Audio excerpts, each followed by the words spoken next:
Hello नमस्कार दोस्तों, आप सभी का स्वागत है हमारे चैनल देव फोटोग्राफी ब्लॉग्स में। तो आज का जो हमारा फोटोग्राफी ब्लॉग है, आज मैं एक एक्सपीरियंस शेयर करूंगा आपके साथ। और कुछ ऐसा है कि आज एक बड़े इवेंट को शूट करके मैं आ रहा हूँ, तो उसकी जो एक्साइटमेंट है वो भी मैं आपको बताऊंगा, और मेरा जो एक्सपीरियंस रहा वो कैसा रहा। और इतने बड़े शो में जब हम शूटिंग करते हैं तो हमें किन बातों का बहुत ज़्यादा ध्यान रखना पड़ता है, जिससे कि ये जो हमारा पूरा ये एक प्रोग्राम चल रहा है वो सीधे बड़े प्लेटफॉर्म पर रिलीज़ होगा, तो वहाँ पर भी किसी तरह की दिक्कत नहीं आए। और आपको किन बातों का ध्यान रखना चाहिए, साथ ही इतने बड़े शो को जब हम शूट करते हैं तो हमारे ऊपर किस टाइप का प्रेशर होता है। और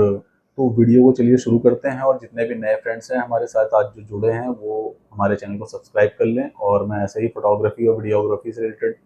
जानकारी और ब्लॉग्स लेकर आता हूँ, तो हमारे चैनल से जुड़ें और चैनल के बेल आइकन को भी प्रेस कर दें, जिससे कि जितनी जल्दी हो सके वो जानकारी आप तक मिल सके। चलिए आज की वीडियो को शुरू करते हैं। तो बता दूं कि आज मैं एक इवेंट पर गया था, और इवेंट कुछ ऐसा था कि उसकी सारी डिटेल्स तो अभी मैं डिस्क्लोज़ नहीं करूँगा। उसका एक अलग वीडियो मैं फिर से बनाऊँगा जब तक ये शो जो है टीवी पर ऑन एयर नहीं हो जाता। बट मैं बता दूं कि ये एक टीवी का बहुत ही फेमस शो है, और यहाँ पर बच्चों के साथ क्वेश्चन एंड आंसर होते हैं, और एक बड़ी सेलिब्रिटी है जो इस शो को होस्ट करती है। तो यहाँ पर आज मैंने देखा कि बड़े एक प्रोडक्शन का काम कैसे होता है, क्या-क्या सेटअप्स होते हैं, और इनकी टीम कितनी बड़ी होती है, कितना बड़ा अरेंजमेंट होता है सारा। तो मैं आपको बता दूं कि आज जो मेरा एक्सपीरियंस रहा वो काफ़ी अच्छा रहा। यहाँ पर काफ़ी बड़े-बड़े लोग आए हुए थे, उनके साथ काम को समझना, काम को देखना वो भी काफ़ी अच्छा रहा। दूसरा, ब्रॉडकास्टिंग के जो कैमरास थे उन पर भी थोड़ा-सा आज मैंने अपना काम किया, तो वो भी समझ में आया कि उन पर हम क्या रिज़ल्ट देख सकते हैं और क्या उनका सारा तरीका होता है ब्रॉडकास्टिंग करने का। दूसरा, किस टाइप के इक्विपमेंट्स वो यूज़ करते हैं वो बहुत ही बड़े होते हैं, और बहुत ही लार्ज स्केल पर उनका काम होता है। उनकी जो प्रिपरेशन है वो कल शाम से ही चल रही थी, तो वहाँ मैं एक बार गया था उसको कुछ काम को देखने के लिए कि मॉर्निंग में क्या प्रिपरेशन होगी, वहाँ पे कैसा काम होगा। तो मैं बता दूँ कि लगभग 2 बड़े ट्रक थे जिन पे सारा सामान लोड होके आया था। इसमें कैमरा बॉडीज़, लेंसेज़, लाइट का पूरा सेटअप, उसके अलावा जो लाइट्स के बड़े वो होल्डर हैं या फिर स्टैंड बोले, वो स्टैंड थे, मोटी-मोटी और बड़ी-बड़ी वायर्स थी। और इनके जो साथ में मिक्सर्स और लाइट को मैनेज करने वाले कंट्रोल, वो सारे पैनल्स वगैरह थे। और वहाँ पर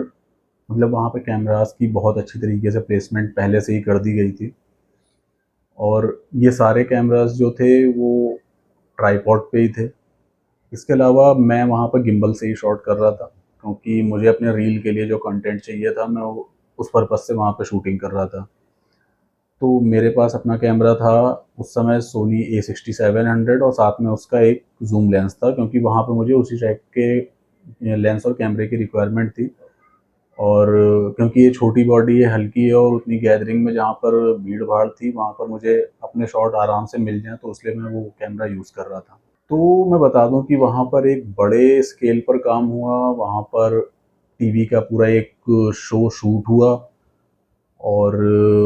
उनकी जो टीम थी वो टीम भी काफ़ी बड़ी थी, लगभग मेरे हिसाब से 20 से 25 लोग थे उस पूरी टीम में, जो कि कैमरा हैंडलिंग, लाइटिंग और उसके अलावा ऑडियो का जो भी डिपार्टमेंट था वो भी वो देख रहे थे साथ में। तो इतनी चीज़ें हैंडल करना और उन चीज़ों को देखना वो भी एक बहुत बड़ा काम होता है, क्योंकि इतने बड़े इवेंट में आप गलती की गुंजाइश नहीं देख सकते। क्योंकि अगर वहाँ पे कुछ भी मिसहैपनिंग होती है या फिर कुछ भी गलत होता है, तो वो सारा शो और जो भी वहाँ पर सारा जो इन्वेस्टमेंट होगा वो सारा बर्बाद हो जाएगा। दूसरा, जब इतना बड़ा कोई सेलिब्रिटी आता है तो उसका जो टाइम जो है वो टाइम बहुत ज़्यादा प्रीशियस है। वो बार-बार किसी अपना टाइम नहीं दे सकता, उनके टाइम लिमिटेड होते हैं। मतलब कि अगर उन्होंने 2 घंटे के लिए स्लॉट बुक किया है, तो वो 2 घंटे ही कर सकते हैं, 2 घंटे के ऊपर जा ही नहीं सकते। तो इस तरीके से चीज़ों को मैनेज किया जाता है कि वहाँ पर किसी भी तरह की गलती ना हो। और अगर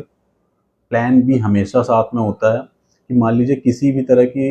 मान लीजिए गलती हो भी जाए या फिर कुछ मिसहैपनिंग हो भी जाए प्लान ए में, तो प्लान बी तुरंत रेडी हो कि हम तुरंत उस पर काम कर सकें और हमारा जो शो है, जिसे बोलते हैं ना शो मस्ट गो ऑन, जिससे कि हमारा शो जो है बिना फ्लॉ के एक बढ़िया तरीके से चलता रहे। तो उन सब चीज़ों का बहुत ज़्यादा बारीकी से ध्यान रखा जाता है।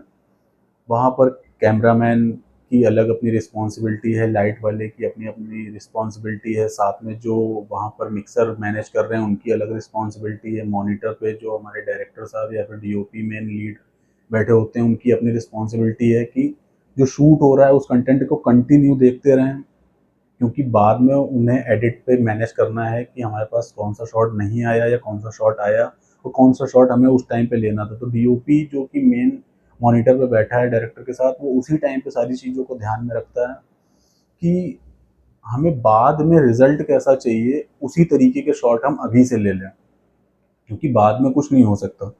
बाद में तो ये होगा कि हम चीज़ों को सिर्फ मैनेज करेंगे किसी न किसी तरीके से, बट जो शूटिंग में हम इतना ध्यान रखते हैं कि शूटिंग ही हमारी परफेक्ट होके निकल के आए कि जिससे बाद में मैनेज करने वाली चीज़ ना हो, बाद में हमें एक परफेक्ट रिजल्ट मिल सके। तो उसके लिए पूरी टीम कॉन्टिन्यूअस पूरी मेहनत से काम करती है। जैसा कि मैंने बताया कि कल रात से ही सेटअप रेडी हो रहा था। इतना ह्यूज सेटअप था वो कि उसको उन्होंने कल आज सुबह का जैसे शूट था, तो उन्होंने कल शाम को ही सारा सेटअप लगा दिया था, अपना कैमरा, लाइटिंग वगैरह सब वो टेस्ट करके गए थे। सुबह वो शो जो शुरू होता है उसकी शूटिंग उससे वो कम से कम 2 या 3 घंटे पहले आ गए थे। उन्होंने सारा सेटअप रेडी कर दिया, सारी लाइटिंग वगैरह सब टेस्ट हो गई, सब कुछ रेडी करके उन्होंने शूट शुरू किया। तो मेरा जो मेन काम था वो गिम्बल पर था और मैंने वहाँ पर गिम्बल से अपने शॉट निकाले और वो जो गेस्ट थे या फिर हमारे जो जिन्होंने पूरा ये शो होस्ट किया है, उनके मैंने सारे के सारे डिटेल या फिर बोला जाए कि अपनी रील के लिए जो भी मुझे चाहिए था कंटेंट, वो मैंने अपना शूट किया और शो बढ़िया से हुआ।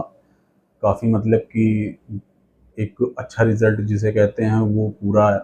मिल जाएगा जैसा मुझे लग रहा है और शो में कोई प्रॉब्लम नहीं हुई, क्योंकि इतनी मेहनत लगी थी, ज़रा सी भी प्रॉब्लम होती सारी चीज़ें ख़राब हो सकती थी और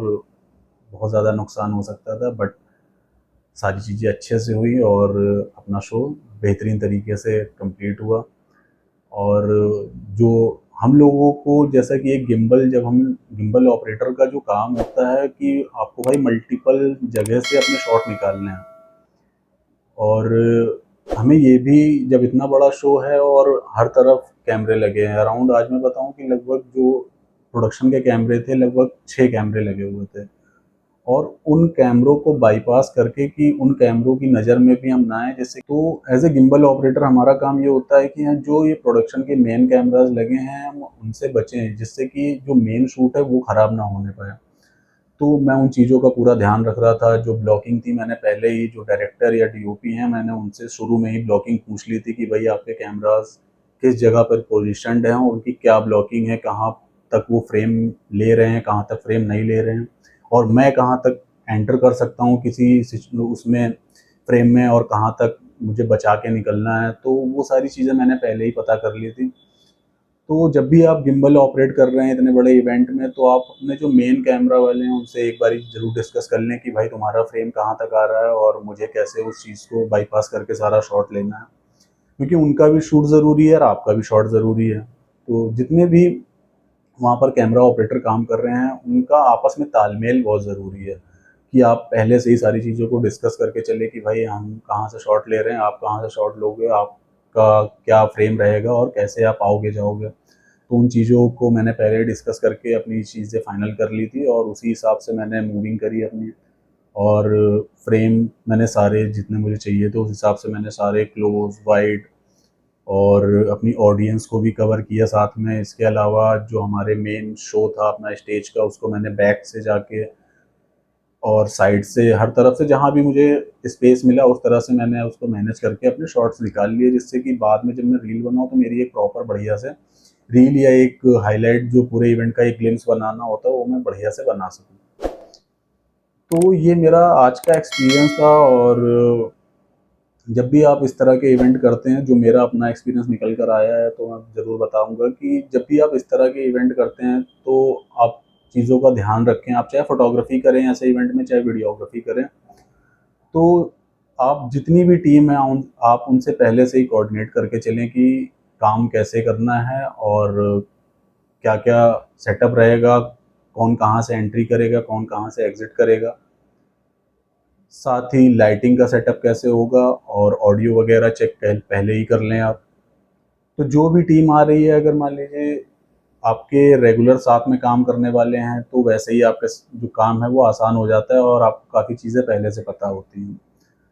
मगर जब कभी आप दूसरी टीम के साथ अचानक से आपको काम करना पड़ता है, तो वहाँ पर भी आप जो है थोड़ा-सा ईज़ी रखें काम को और पहले से ही जाकर मिल लें, आपस में बातचीत कर लें, जिससे कि काम में कोई प्रॉब्लम ना आए, काम में कोई दिक्कत ना आए। क्योंकि जो भी शूट है, शूट चाहे छोटा हो, चाहे बड़ा हो, अगर एक बार खराब हो गया तो आप डाटा को वापस नहीं ला पाएँगे और उस काम को दोबारा नहीं कर पाएँगे। बाकी एक डिटेल वीडियो मैं फिर से बनाऊँगा जिसमें इस इवेंट की सारी डिटेल्स मैं आपको दूँगा कि ये कौन-सा इवेंट था और ये कहाँ पर लाइव होगा, तो आप जाके इसको चेकआउट भी कर सकते हैं सारा। जो कि इसका फाइनल रिज़ल्ट